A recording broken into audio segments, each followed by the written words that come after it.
Marcela Zamudio y le doy la bienvenida a Nuestras Voces, un programa audiovisual que realizamos desde el Centro de Derechos Humanos de las Mujeres, AC, y que es posible gracias al apoyo de la Unión Europea. En este programa estamos conmemorando el 10 de mayo, que es Día de las Madres en México. Y es por ello que tenemos de invitadas a Diana Palomino, que es mamá de 3 niños, y a María Sandoval, mamá de 1 niño. Ellas nos hablarán de la experiencia de ser mamás diversas y también en resistencia. Quédese con nosotros y conozca más sobre estas 2 mujeres y su trabajo. Comenzamos.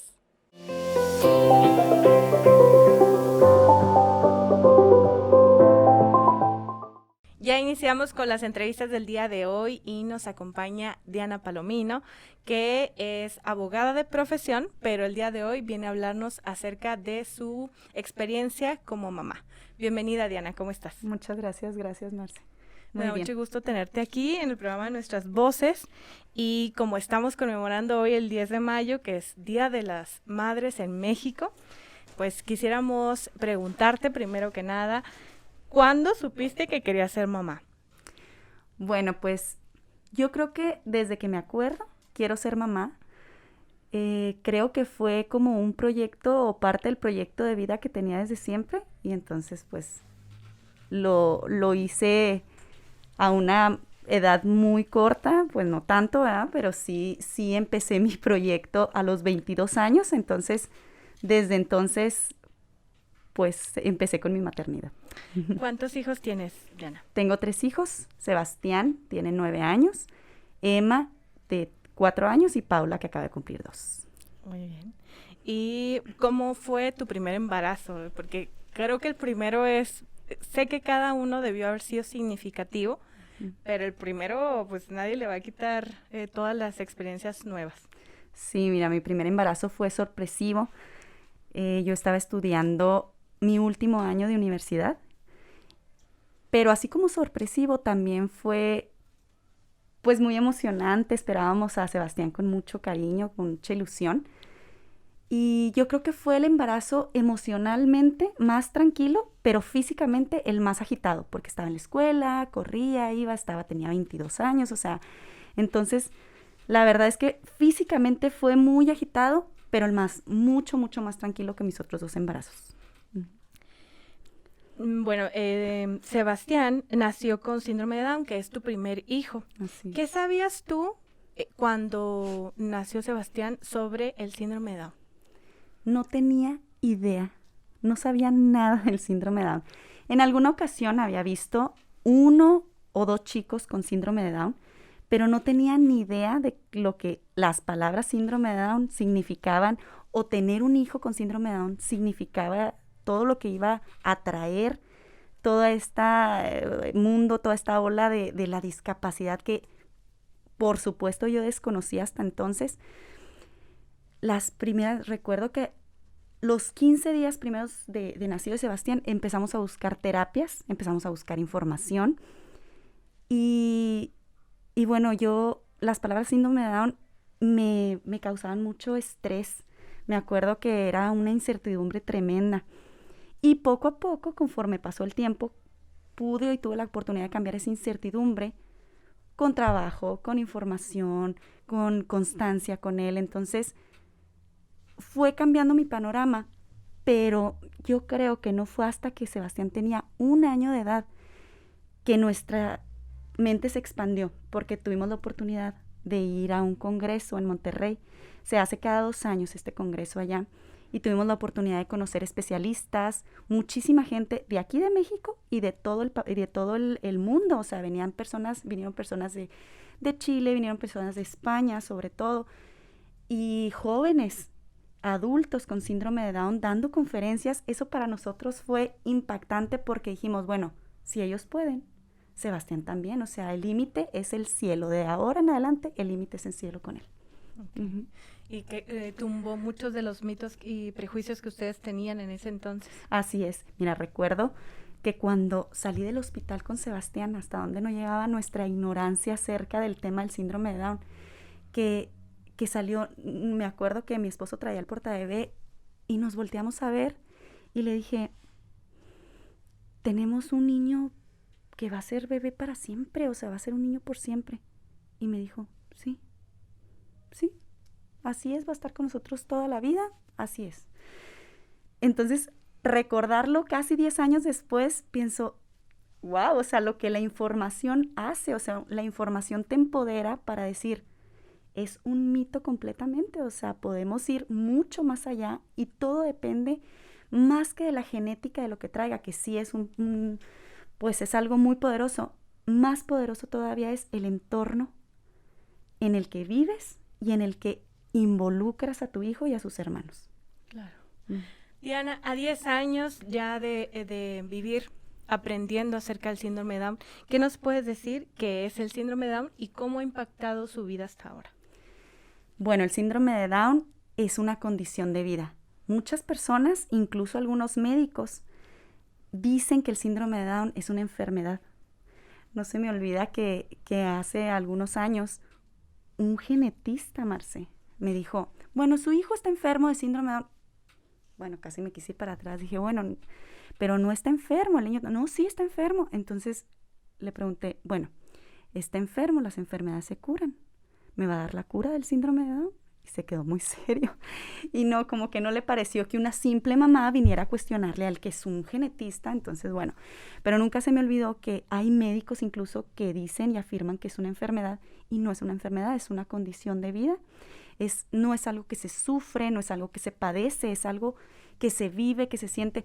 Bueno, por lo menos a Sebastián nunca lo he escuchado quejarse ni que diga que le duele el síndrome de Down. Entonces él lo vive, lo disfruta, lo goza. Y bueno, pues técnicamente, si no me quiero ir muy, muy lejos, pero técnicamente así en general, es una trisomía en el cromosoma 21, pero que está en cada célula del cuerpo. Entonces, por eso se vive, por eso es una condición con la que pues vives toda la vida, ¿no? Diana, ¿cuáles son los principales mitos que has escuchado y que conoces acerca del síndrome de Down? Bueno, uno de los mitos que así como que hemos escuchado muy constante, bueno, lo he escuchado yo y he escuchado que otras mamás también lo comentan, es Dios les da hijos especiales a las mamás especiales. O sea, tú eres una mamá especial. Entonces, es algo que, pues, lo hemos escuchado mucho. La verdad es que ni son niños especiales, son niños que sí necesitan más trabajo, más constancia que otros niños, si tú quieres, pero son niños como cualquier otro.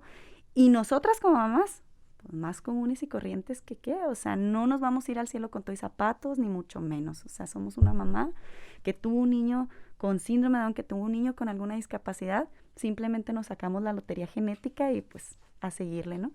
La otra son unos angelitos. Ellos nunca se enojan, nunca están de mal humor, ellos son muy cariñosos, etcétera, ¿no? Entonces, total mito, Sebastián tiene un carácter súper fuerte, él es muy raro que si no te conoce se acerque y te abrace y te dé un beso. No, te tiene que conocer y tú tienes su carácter bien definido. Incluso también hay niños que no tienen síndrome de Down y son súper cariñosos. Entonces, el síndrome de Down no define si eres muy bueno siempre, si no sabes nada de maldad, etcétera. Sí, a lo mejor su inocencia va un poquito más allá, o sea, son un poco más inocentes, pero claro que conocen de maldad, claro que conocen de discriminación, claro que sienten si los quieres o no los quieres, o sea, si los estás viendo, de qué manera y por qué, ¿no? Claro. Y bueno, sobre todo yo entiendo que esto que nos compartes tiene que ver mucho con la parte de la romantización de la discapacidad, ¿no? De encontrar estas frases hechas en compensar, por así decirlo, ¿no? Sí, claro. ¿Cómo entiende Sebastián que él vive con síndrome de Down? Bueno, pues desde que está muy, muy pequeño, nosotros en casa hemos hablado con naturalidad del síndrome de Down. Y no nada más en casa, sino en cualquier lugar a donde íbamos, siempre hablamos del tema. Nos gusta incluso que las personas nos pregunten, que las personas se acerquen, porque vemos ese interés genuino. O sea, nosotros realmente no vemos así como, ay, ¿por qué preguntan? O sea, eso no se hace. Claro que no, al contrario.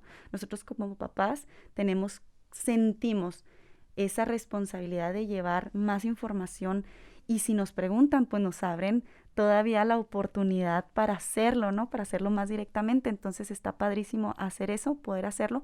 Y ahora que Emma está más grande, que nos pregunta, que podemos platicar, hablamos también del tema. O sea, Sebastián sabe que vive con síndrome de Down. No te va a platicar, fíjate que es una trisomía en el par 21. No, no tan técnico, pero sabe que vive con él y, por ejemplo, sabe que sus hermanas no. Okay. Entonces, tiene una idea de que él vive con síndrome de Down y creo que está orgulloso de portarlo. Igual con las niñas lo platicamos. Más allá que especificar del síndrome de Down, me gusta platicar de la diversidad humana con ellas. Entonces estoy muy contenta que ellas puedan crecer con esa sensibilidad también. Claro. Y qué cosas no hay que decirles a las mamás que tienen un niño con síndrome de Down. ¿Qué decís? Dime, ¿qué te han dicho que tú dijeras, hijo, cómo esta persona pudo acercarse a decirme eso?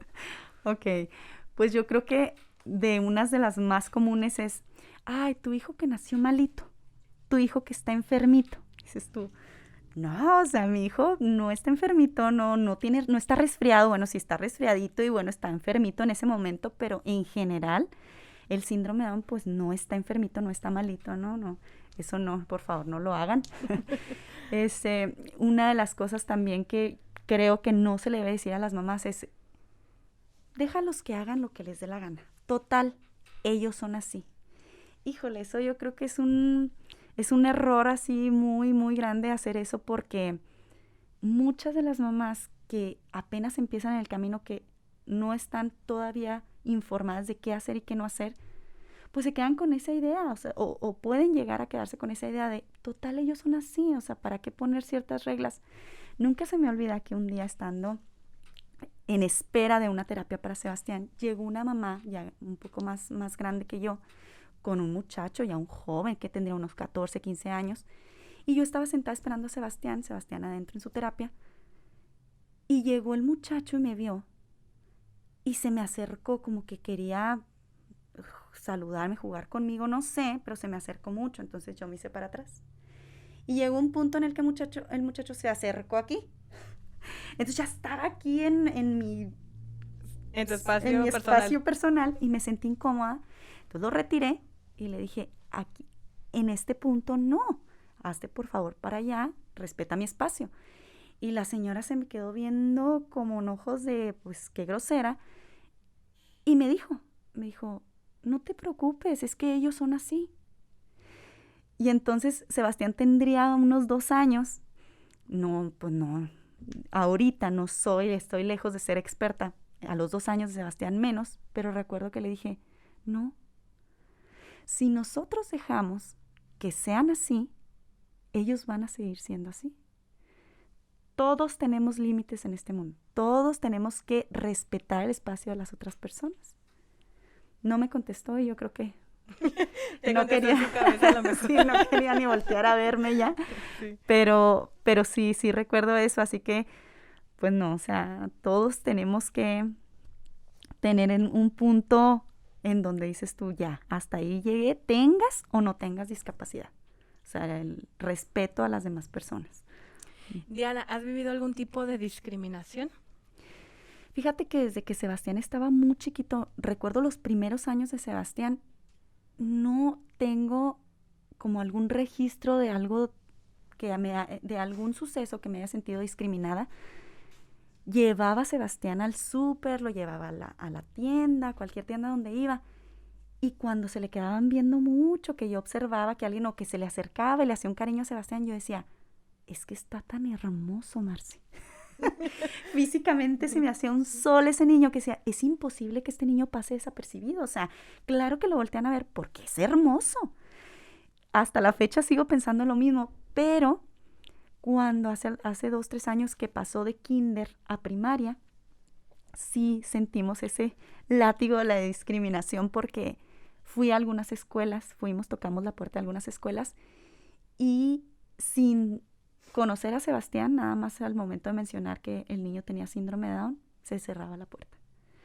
No, o sea, no hay lugar, y especificaban para Sebastián. Incluso en una escuela me dijeron, pero para Emma sí. Ay, Me sentí muy mal porque dije, ¿cómo es posible que para la niña sí y para Sebastián no? Si ni siquiera se han dado, pues, no se han dado la oportunidad de conocerlo. No había ningún examen de por medio, nada. Exacto, nada más. El síndrome de Down era su cara y ya no había lugar para él. Entonces, yo creo que es falta empatía, falta información, pues muchas cosas, muchas barreras que todavía tienen algunas escuelas, no todas, hay escuelas muy buenas. Ahorita Sebastián está en una escuela Montessori, que la verdad, mis respetos, las maestras han sido con nosotros muy buenas, muy accesibles.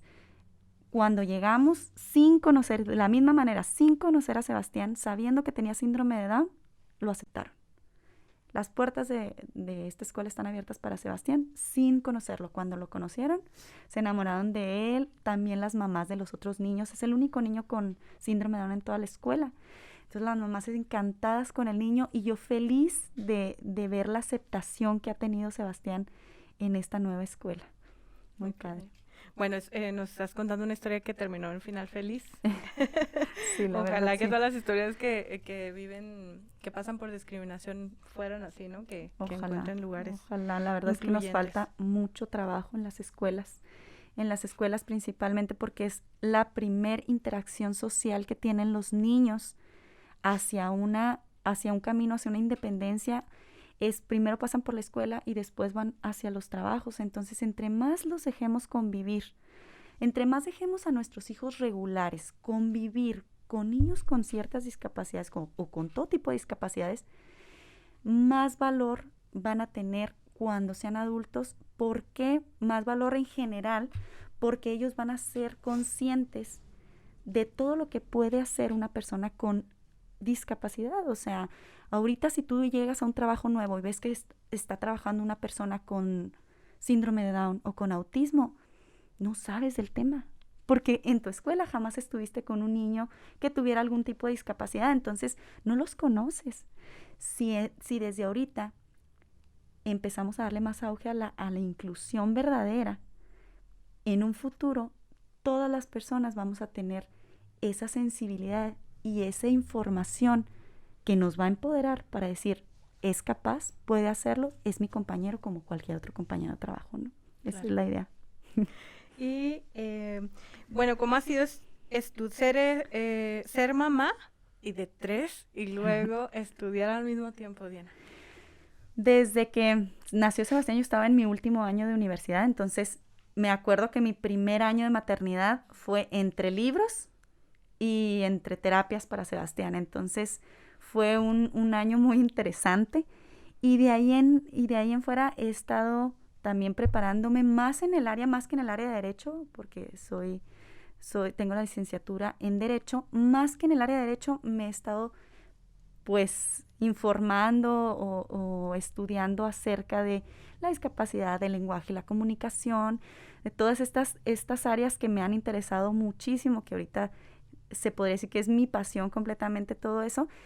Y bueno, poco a poco he tenido más hijos, nació Emma, nació Paula, y entonces sí se complica un poquito, pero, por ejemplo, ahorita estoy en un diplomado en lenguaje y comunicación para niños, y me gusta mucho porque puedo complementarlo. La información y todo el aprendizaje que saco de ese diplomado lo llevo a la práctica todos los días con Sebastián principalmente, pero también con Emma y también con Paula.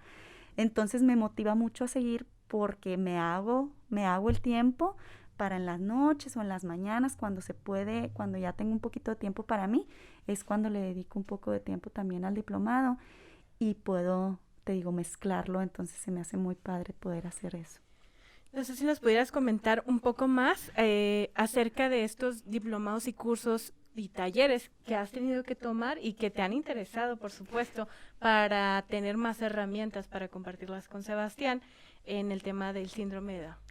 Mira, yo creo que más que ahorita tocaste un punto muy importante que has tenido que tomar. Sí me han gustado mucho, me ha interesado, sí los busco, los encuentro, los tomo, pero yo creo que sí es una responsabilidad también que sentimos mi esposo y yo, los dos, y lo hemos platicado, de informarnos, de estar en lo más posible, a medida que nos es posible, informados, actualizándonos.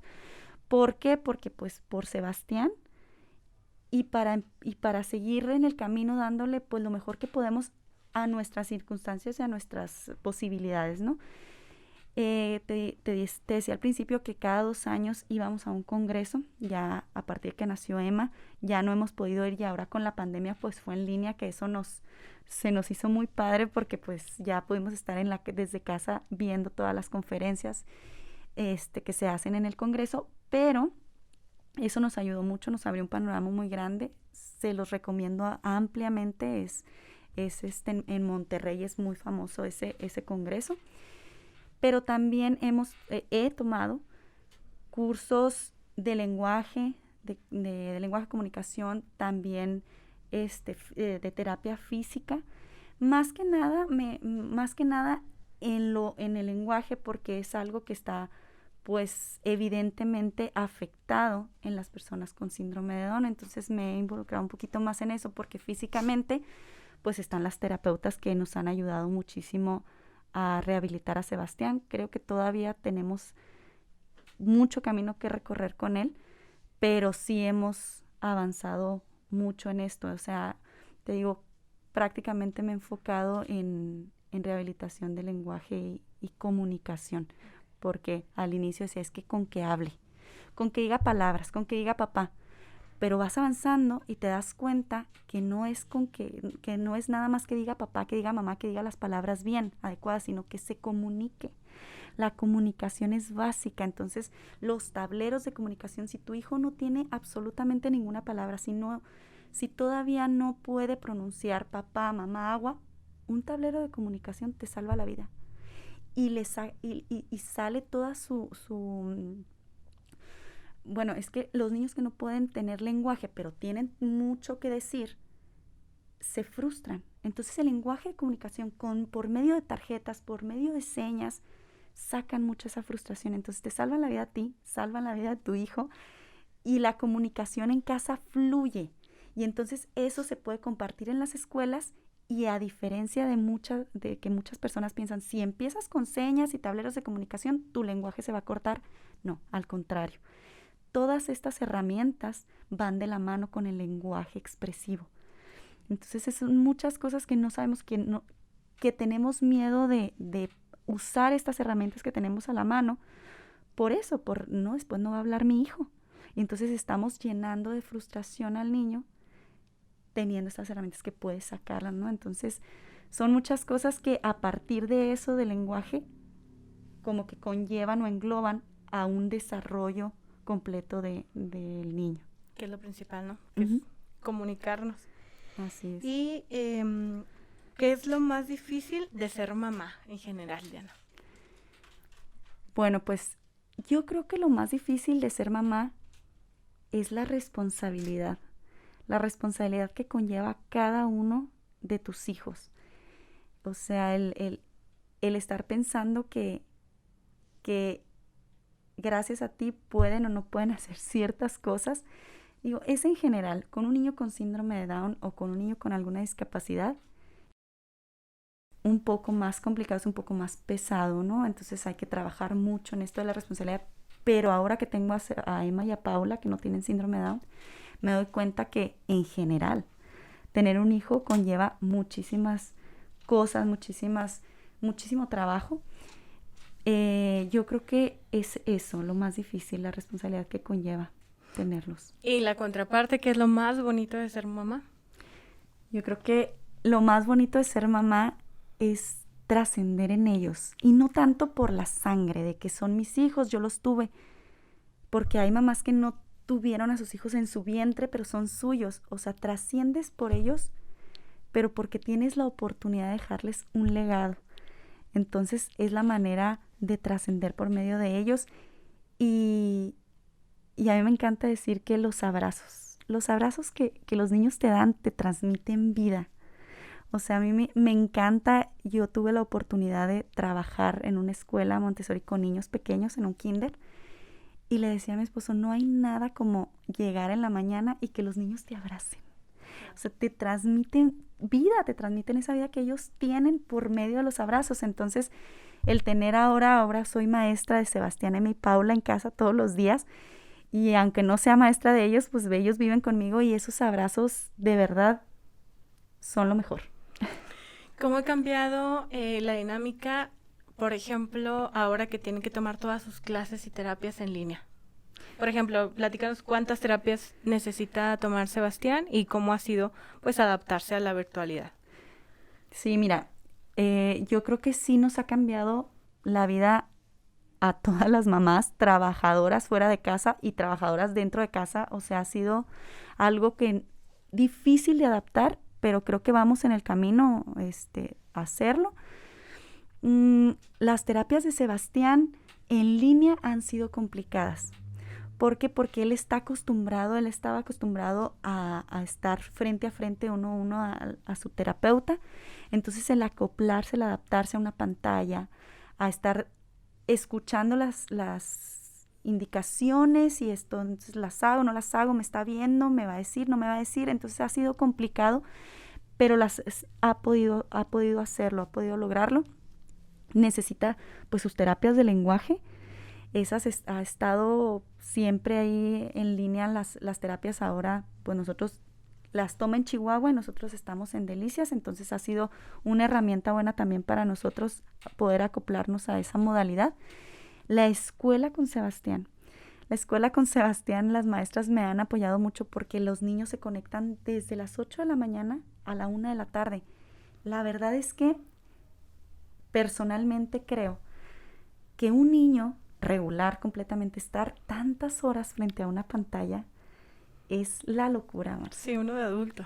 Es de veras, uno de adulto es la locura para tus ojos, para estar frente a la pantalla azul, es la locura. Entonces, para Sebastián, que la atención dura y luego va y viene y luego, entonces me tenía que quedar con él y súmale las dos niñas, entonces sí fue un tiempo muy duro para mí. Entonces, platiqué con las maestras, te digo que en esa escuela son muy adaptables, me apoyan mucho, entonces llegamos a una modalidad en donde no tuviera que estar conectado todo el día y trabajáramos en casa.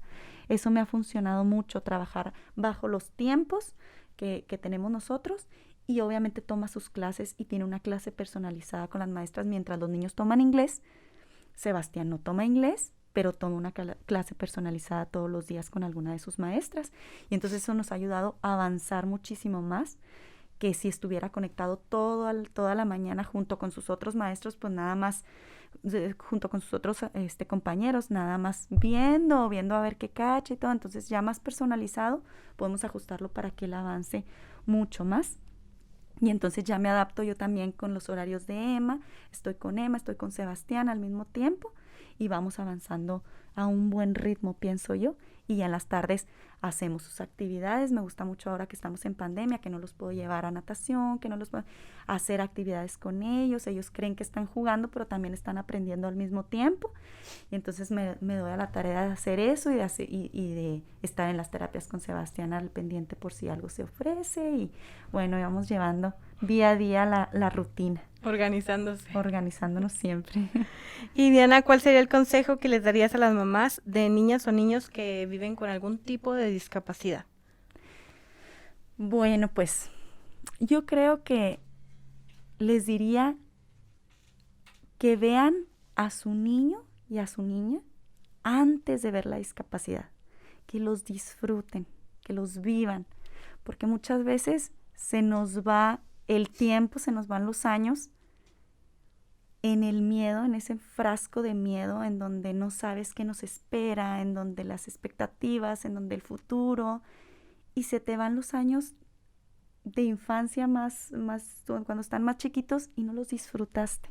Y entonces pasan los años y dices tú, ay, cómo quisiera regresar el tiempo para haber disfrutado ese niño, no tanto haberme estresado tanto por la discapacidad, sino disfrutar el niño que está antes de esa discapacidad. Entonces un consejo que les daría es que disfruten a ese niño o a esa niña, que cultiven la paciencia, porque yo creo que a nosotras nos va a tocar esperar muchísimo más que a otras mamás en general. Entonces cultivar la paciencia es algo que hay que hacer, y que disfrutemos más el presente en lugar de estar pensando tanto en el futuro. Y más que estar preocupadas, hay que ocuparnos, Marce. Ocuparnos trabajando con ellos, siendo constantes y dando todo el amor que tenemos. Yo creo que esa es la clave. Pues muchísimas gracias por habernos compartido tu experiencia. A veces, bueno, pues los 10 de mayo ya sabemos que son festejos, pero creo que hay maternidades como la tuya que son en resistencia y de las cuales necesitamos aprender y reconocer. Así que muchas gracias por haber estado aquí. Gracias por invitarme. No, al contrario. A las personas que siguen el programa, ya regresamos con una entrevista más en este día dedicado al Día de las Madres. Lado. Eso. Enfrente. Eso. Manos. Brinco. Eso. Sin mover los pies. Eso. Otro. Sin mover los pies. Eso. Manos. Brinco final. ¡Bravo! 3. 1, 2, 3 más 4. 1, 2, 3, dentro.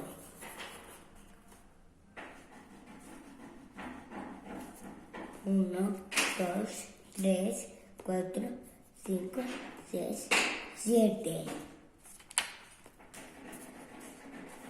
3, 1. Terminé, mamá. Excelente. 42. Eso.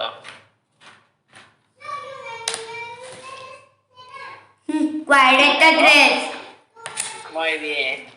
A 40. Directo al número. 20. ¡Eso! Muy bien. 59. 59, muy bien, de la familia del Aquí. 50. Échale. Muy bien.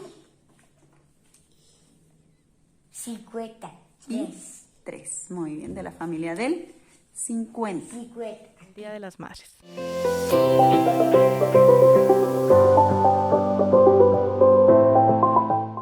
Ya estamos de regreso con la segunda entrevista de este programa. Y bueno, ahora nos acompaña María Sandoval para hablarnos acerca de su maternidad. Bienvenida, Mary, ¿cómo estás? Hola, buenas tardes, bien, gracias. Qué bueno, me da mucho gusto tenerte aquí. Ya había sido invitada al programa de Nuestras Voces, pero cuando lo grabábamos todavía de manera remota y nos acompañabas ahí como parte de la organización de MOFI. Así es. Bueno, pues, pero el día de hoy estamos hablando acerca de diversas maternidades y que también están en resistencia. Y bueno, pues queremos que nos cuentes, primero que nada, ¿cuándo decidiste ser mamá?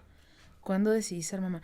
Yo creo que siempre tuve la idea ahí en la cabeza, pero cuando terminé la universidad y fui viendo que mis amigas y mi familia iba así creciendo, me entró como el instinto. Y de cualquier manera siempre tuve la idea de querer tener una familia grande, entonces yo creo que desde ahí, desde muy chica supe que quería. No sabía cómo iba a acceder a la maternidad siendo una mujer lesbiana, ¿no? Pero siempre quise tener un hijo, 2 hijos, 3 hijos, no sé.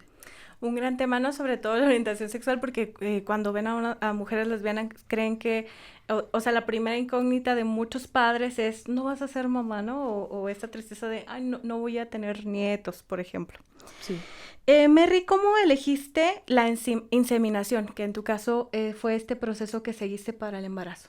Sí, mira, precisamente por la cuestión de mi orientación sexual, así como dices, a mi mamá lo primero que me dijo es que yo quería que fueras feliz, y yo, wow, soy lesbiana, pero soy feliz, sí. Y sí voy a ser mamá. Entonces, lo tenía muy claro, pero también al tener claro que quería ser mamá, tenía claro que iba a tener que recurrir a una técnica de reproducción asistida, en este caso la inseminación artificial, y en mi caso particularmente, como no tuve ningún problema de salud, fui por varios ginecólogos especialistas en reproducción aquí mismo en Chihuahua, estoy hablando de hace como 7 años, y pues algunos no funcionaron, algunos pues sí tuve algunos baches en el camino, pero a fin de cuentas la inseminación artificial fue el menos invasivo, el menos costoso y pues fue el que me funcionó a mí después de varios intentos.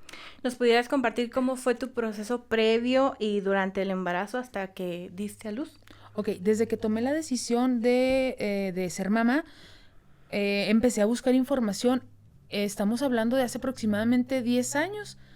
Entonces no había mucha información ni en la red, ni había muchos organismos o asociaciones aquí que me brindaran información. Entonces estuve recolectando información de donde podía. Había algunos grupos en internet en ese momento que te daban información, pero muy escueta. Entonces me di a la tarea de investigar algunos ginecólogos aquí, hice mi lista, ¿no? De ginecólogos aquí en Chihuahua, visité algunos tajantemente me dijeron, no, pues es que está muy joven y no tiene problemas de salud, mejor búsquese un esposo para embarazarse. Y yo, pues soy lesbiana, difícilmente con un esposo me voy a embarazar, ¿no? Sí, claro. Entonces yo lo que quiero es su opinión y su información para acceder a este tipo de técnicas de reproducción.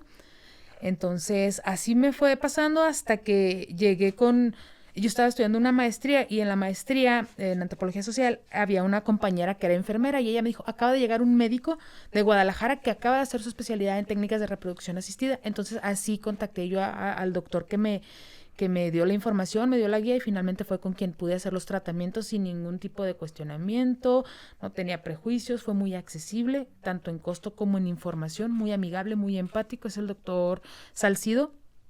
Entonces así fue como llegué con él y a partir de ahí pues el procedimiento fue el habitual, hacerme estudios para ver cómo estaba e iniciar con los medicamentos, inyecciones y demás.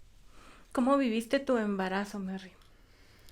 Bueno, la verdad es que en mi situación particular vuelvo a lo mismo, fue como muy agridulce porque estábamos en los procesos, yo estaba terminando la maestría y ya me quería inseminar.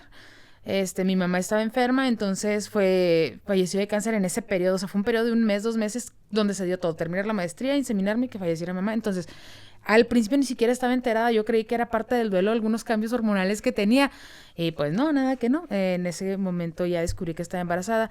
Fueron con el doctor Salcido 3 intentos, 3 inseminaciones, que no te lo dije ahorita, pero creo que es parte importante. Uno piensa, yo lo pensé en su momento, que nunca iba a poder acceder a ello, no porque no fuera factible, sino por el costo. Yo tenía una idea de que eran costos que yo nunca iba a poder cubrir y no.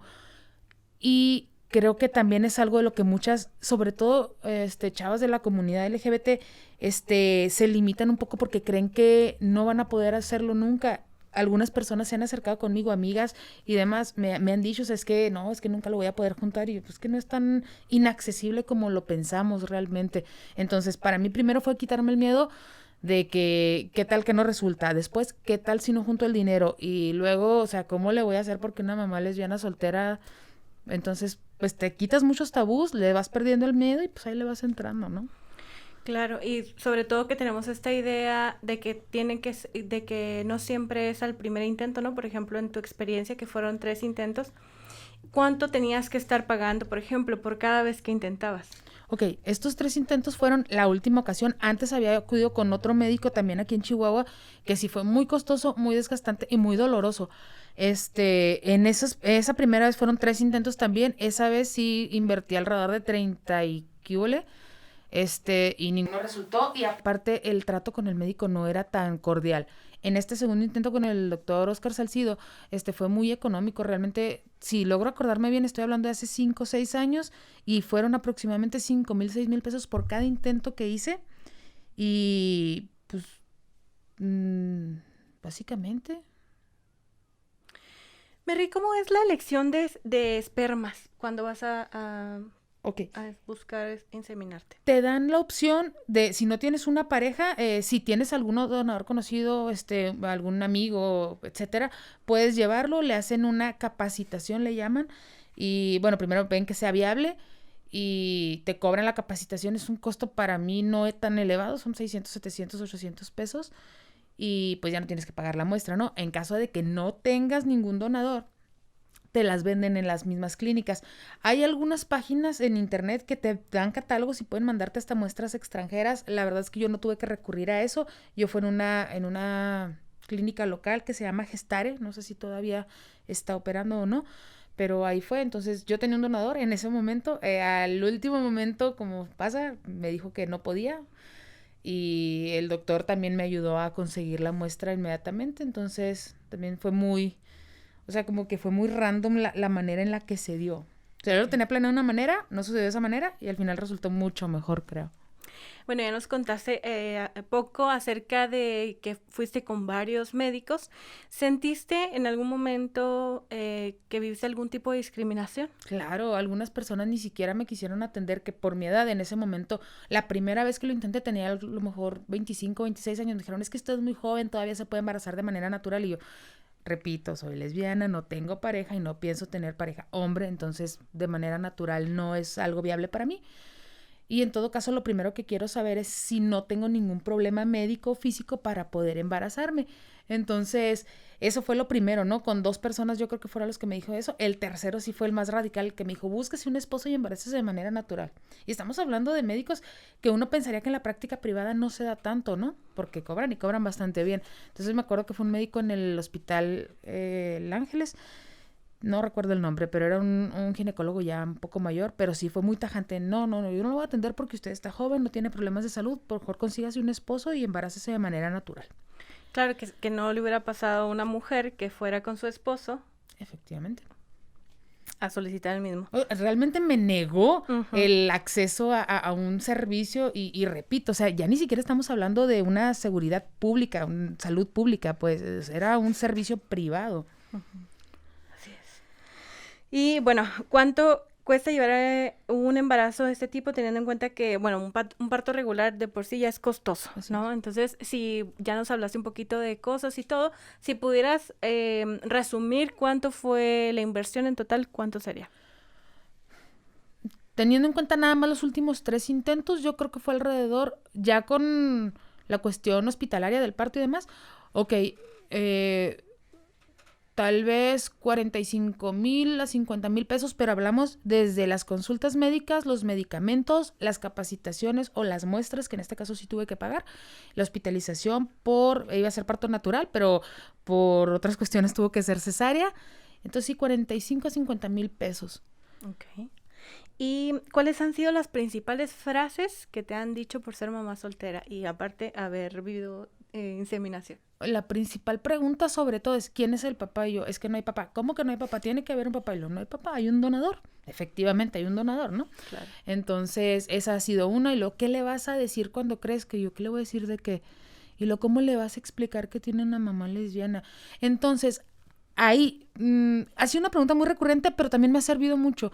Yo apuesto mucho a la visibilidad lésbica, pero también a naturalizar esto. Estoy en esta asociación de MOFI y ahí tenemos un grupo de mamás lesbianas. Entonces, yo creo firmemente que al normalizar este tipo de situaciones que son normales, porque las familias son diversas, no nada más hablemos de mamá, papá e hijos, también hay papás solteros, mamás solteras, familias que se conjugan entre personas divorciadas y demás. Abuelos, así tíos.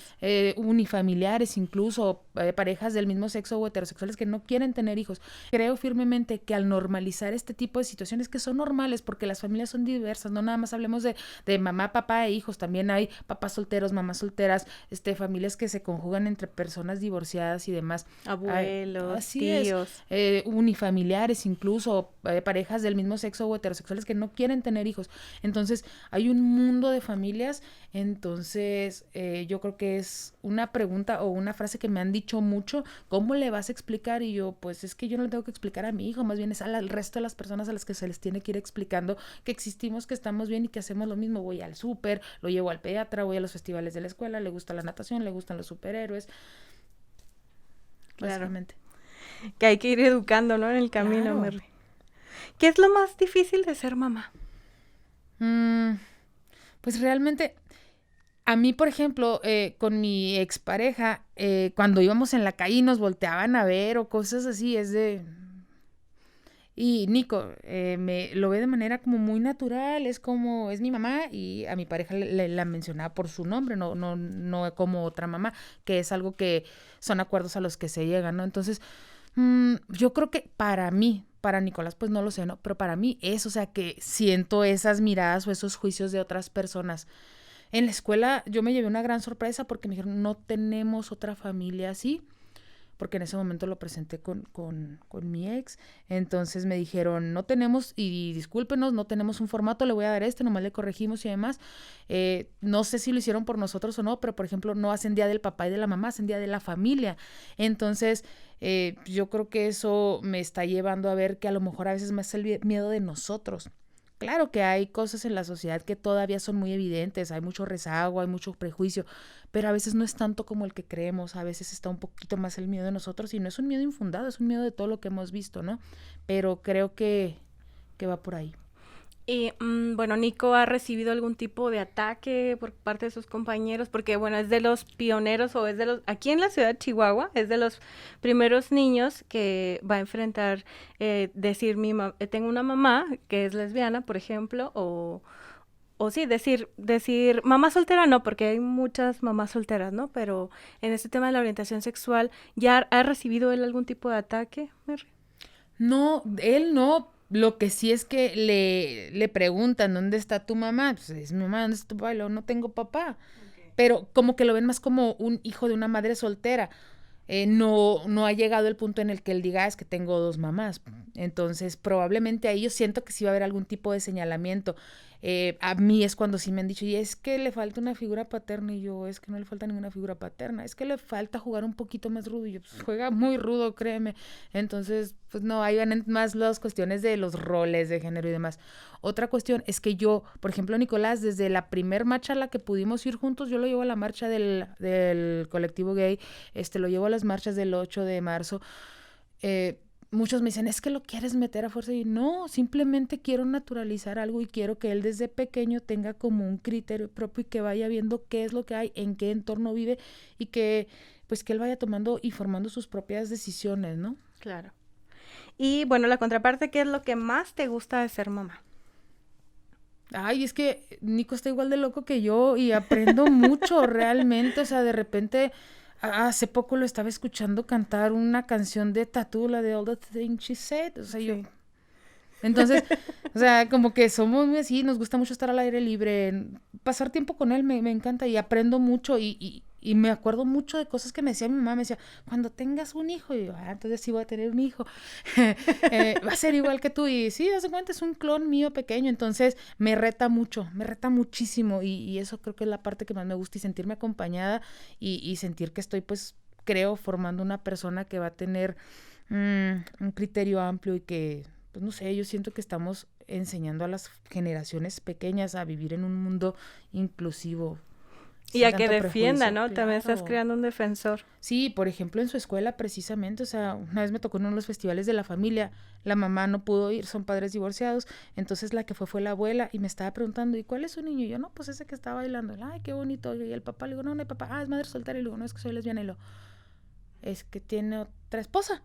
Y yo, no tengo esposa, soy madre lesbiana y soy soltera. Y lo, sí, esa es mi niña. Y ya, o sea, la señora, yo creí que me iba a hacer un mundial, ¿no? Pero no, o sea, natural. Realmente vuelvo a lo mismo. Creo que a veces nosotros mismos somos los que nos ponemos ahí o estar a la defensiva y a veces no es tanto. Pero claro que tenemos que defendernos, ¿no? Cuando alguien hace algún comentario nocivo, pero no siempre es así. ¿Cuál sería la forma de visibilizar más a las familias diversas? Perdiendo un poquito de miedo y realmente hay veces... Hace poco hablé con una persona y me decía, es que yo cuando voy al súper trato de que vaya mi pareja o vaya yo para que no nos vean juntas. Y yo, ¿y por qué no las van a ver juntas? Es que no quiero que le vayan a decir nada a mi niño. Entonces es como, ¿y qué le van a decir? Creo que es eso. Yo creo que a través de informar a las personas es una muy buena manera porque le hace herramientas de defenderse. Incluso si les dijeran algo efectivamente, o sea, ¿sabes qué? Te puedo poner una queja por discriminación, no sé. Yo le apuesto mucho a eso, a estar informados. A mí personalmente, una de las cosas que más me ha servido es precisamente eso, obtener información y obtener información real, porque también hay la sobreinformación o la pseudoinformación. No, es que me dijo tal, que tal. No, vamos acercándonos a los canales oficiales, a las asociaciones, a personas que ya han transitado este camino y decir, pues estos somos y estamos bien y hacemos lo mismo que tú, o sea, vamos al baño, cocinamos, los llevamos al doctor, como te decía, o sea, no hay escuelas especiales para hijos de lesbianas o de gays, así como no hay escuelas especiales para divorciados, o sea, somos familias, todas las personas somos diferentes, las familias también lo somos. Mary, de la fecha en la que tú tuviste a Nico y en la actualidad, ¿cuáles son las diferencias que encuentras en cuanto a la información de reproducción asistida? Bueno, yo tan solo, o sea, ni siquiera me cruzó por la cabeza que alguna vez si yo tuviera una pareja, pudiéramos combinar nuestra genética, ¿no? O que fuera una madre gestante y la otra no gestante, pero con información genética de las dos. Hemos visto que las redes han hecho un papel fundamental, porque si no, no nos enteraríamos de esas cosas. Por ejemplo, en lo de los costos, a mí me impresiona mucho que antes, por ejemplo, las clínicas que estaban en internet o los que te vendían las muestras no ponían información de cuánto te costaba y demás. O sea, era como si fuera como navegar en la deep web, ¿no? O sea, no, esa información no te la doy. Y ahorita está más libre. Hace aproximadamente unos años hubo una feria de técnicas de reproducción asistida en la Comisión de Derechos Humanos. Me acuerdo que me tocó ir y estaban hablando de la renta de vientres o vientres de alquiler de una clínica en Tabasco. Proyectaron la entrevista con una persona. Entonces, creo que se está volteando a ver que efectivamente no nada más hay familias heterosexuales que quieren acceder a maternidad a través de estas técnicas, sino que hay estas familias diversas o personas solteras que tenemos el deseo y necesitábamos tener la información a la mano, no tan escondida. Entonces, yo creo que los medios, las redes y sí, claro, también toda la lucha de los colectivos porque todos tengamos esos mismos derechos, ¿no? Al principio de la entrevista nos comentabas que pensabas que siempre habías querido una familia grande. Mary, ¿tú tienes en tu plan de vida tener más hijos o hijas?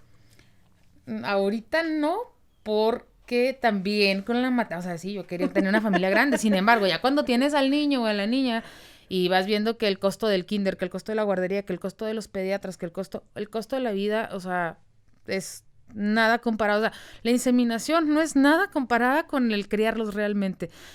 Ahorita no creo que estando yo sola, no creo, por cuestiones de darle calidad de vida, por darle, pues no sé, que las vacaciones, que el curso, que una educación pues más integral, no creo. Ok, y el tiempo de calidad también. Sobre todo, muy ¿sabes? importante. Son demandantes, los niños ahora con lo de la pandemia nos hemos dado cuenta que son más de lo que nosotros creíamos. Y bueno, ¿cuál sería tu comentario o recomendación a las mujeres que quieren ser mamás y que no se han atrevido a buscar información o no se atreven a inseminación, por ejemplo?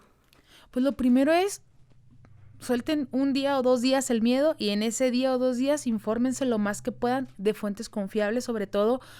Aquí en Chihuahua se puede, no se tienen que ir a Europa, no se tienen que ir a Estados Unidos, no tienen que hipotecar su casa. Realmente hay servicios que son accesibles, realmente hay médicos muy humanos que nos brindan la información y creo que pese a que sí tienen que hacer una inversión económica, pues no sé, no todos se pueden sacar 30,000 pesos del bolsillo, ¿no? Pero es factible, no está tan lejano el sueño como lo creemos a veces. Yo creo que es poquito perder el miedo. Siempre digo que es poquito perder el miedo, informarse y luego pues ejecutar la decisión. ¿Cuáles serían algunas fuentes que recomendarías como confiables para obtener esta información? Asociaciones civiles, por ejemplo, en la que yo participo, es Movimiento de Formación para la Igualdad. En redes sociales lo pueden buscar como MOFI. En el Comité de la Diversidad Sexual también les pueden dar información. O bien, la verdad es que lo que yo hice es eso, o sea, agarrarme una lista de médicos. Ya en internet te topas directorios de médicos en diferentes hospitales. Buscar médicos que tengan especialidades en técnicas de reproducción asistida, que ahorita hay bastantes y muy buenos.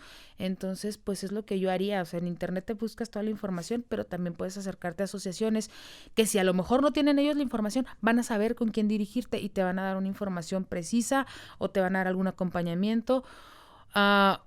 En MOFI precisamente estamos tratando de formar una red de madres lesbianas que con mucho gusto les van a poder dar información, ya no de un especialista, sino de viva voz, o sea, personas, mujeres solteras o parejas que quisieron hacerlo y a dónde se acercaron para este proceso. Muy bien, pues, ¿algo más que te gustaría agregar? Pues nada más que gracias por estos espacios, porque como lo dije ahorita y como tú lo mencionaste, visibilizarnos es la manera más eficaz de decir aquí estamos, de posicionarnos y decir que es lo más normal y que pues empecemos a respetarnos entre todos. Pues muchas gracias, Merry, por venir a compartirnos toda tu experiencia y bueno, aprovechamos para decirte feliz 10 de mayo. Gracias. Y esperamos contarte nuevamente en este programa Nuestras Voces más adelante. Muchísimas gracias. A las personas que siguen el programa, ya volvemos para la despedida de esta emisión. ¿Qué estamos haciendo? Allá pidi. Un picnic o una cita con Una mamá. cita con mamá. ¿En dónde? Con el papareto. En el mirador. El lago. ¿Y qué comemos? Pesa. Salud. Bye. Bye. Y disfruten su domingo. Algo así. Pero disfruten su domingo. Bye. Bye.